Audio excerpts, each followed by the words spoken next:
trop un Vidocq dans la tête. En fait, je savais pratiquement pas qu'il avait existé. J'avais vaguement une image de mon enfance de Claude Brasseur que j'avais vu, mais que j'avais pas revu depuis. Donc non, j'avais pas. Moi, je suis parti assez neutre en fait sur cette histoire.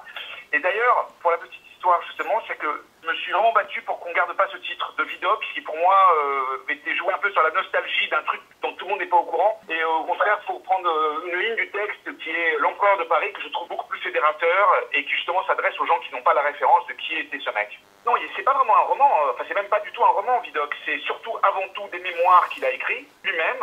À un certain moment de sa vie, assez long d'ailleurs, je dis à 4 tomes.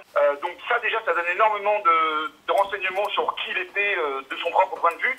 Après, il y a pas mal de choses qui ont été relatées parce que c'était une figure charismatique et populaire déjà en son temps, à tel point que Balzac et Victor Hugo s'en inspirent pour écrire 2 de leurs œuvres majeures. Balzac écrit Vautrin en pensant à lui, ouais.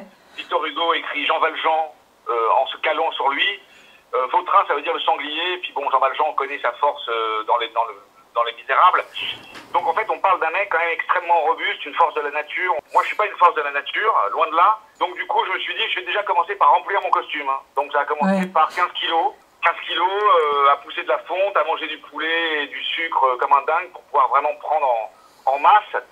Et puis ensuite, voilà, qui dit film d'action, alors c'est pas un film d'action, mais c'est un film d'aventure. Il y a un moment, il fallait que ça passe par un peu de castagne. On cherchait quelque chose qui soit crédible dans l'époque, mais qui sorte un petit peu des clichés qu'on a pu, auxquels d'ailleurs on s'est habitué, c'est-à-dire les mecs qui sautent en l'air, qui mettent des coups de pied ou qui font des sports de combat comme ça.